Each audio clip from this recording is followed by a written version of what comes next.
চাঁপাইনবাবগঞ্জ পৌরসভার ১৫টি ওয়ার্ডের ৪টি বাদে সবগুলো এলাকায় রয়েছে বিশুদ্ধ পানির তীব্র সংকট।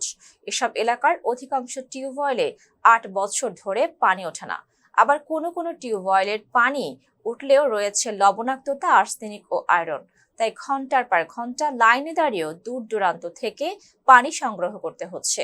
বিষয়টি স্বীকার করে ভূগর্ভস্থ পানির ব্যবহার বন্ধ করে নদীর পানি সরবরাহের উদ্যোগের কথা বলেছেন পৌরসভা ও জনস্বাস্থ্য কর্তৃপক্ষ।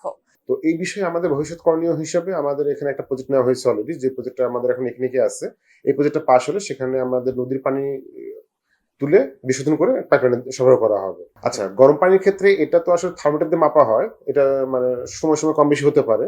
তবে লবণাক্ততার ক্ষেত্রে আমাদের যেটা পাইসি টেস্ট করে যে আমাদের বাংলাদেশের যে স্ট্যান্ডার্ড আছে তার চেয়ে কিছুটা বেশি পাওয়া যাচ্ছে। বেশি বলতে দেখা গেছে যে আমাদের স্ট্যান্ডার্ড হয়তো ৬০০, সেখানে তো আমাদের দেখা গেছে ১০০০ বা ১২০০ মতো পাওয়া যাচ্ছে। চাঁপাইনবাবগঞ্জ পৌরসভার মানুষের নিরাপদ পানি ব্যবহার নিশ্চিতে পৌরসভা ও জনস্বাস্থ্যের যৌথ উদ্যোগে বিভিন্ন এলাকায় বসানো হয় জিপ টিউবওয়েল। এসব জিপ টিউবওয়েল থেকে একদিনও নিরাপদ পানি পাননি স্থানীয় বাসিন্দারা। এর মাঝে পৌরসভার রাজারামপুর এলাকায় স্থাপন করা হয় ২টি ডিপ টিউবওয়েল, যা দিয়ে বের হচ্ছে গ্যাস ও ফুটান্ত পানি। এসব পানি ব্যবহারে প্রতিনিয়ত বাড়ছে পানিবাহিত রোগ, ডায়রিয়া, চুলকানি সহ নানা রোগ বালাই। পৌরসভার সরবরাহ করা পানিতে বাংলাদেশের স্ট্যাটাসের চেয়ে দ্বিগুণ লবণাক্ততা পাওয়া যাচ্ছে। তাই দ্রুতই নদীর পানি সরবরাহের প্রকল্প নেয়ার কথা জানান জনস্বাস্থ্যের এই কর্মকর্তা। এখানে ডিপ টিউবওয়েলের যে লবণাক্ত, এই লবণাক্ত আসলে নিচের লেয়ারের বা গভীরে থাকার কারণে হয়তো এটা একসময় সমুদ্রে ছিল, তার জন্য হয়তো আছে।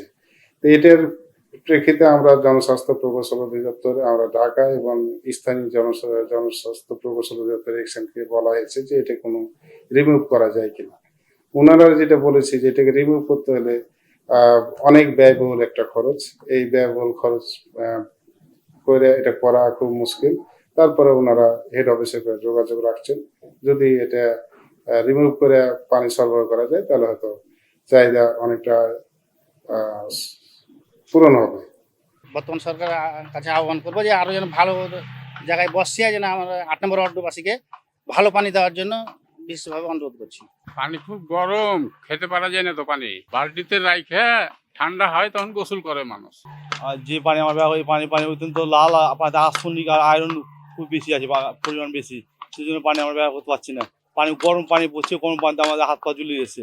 এই ডিপ মেশিনের পানিটা আসলে ভালো পানি উঠছে না, খারাপ পানি উঠছে।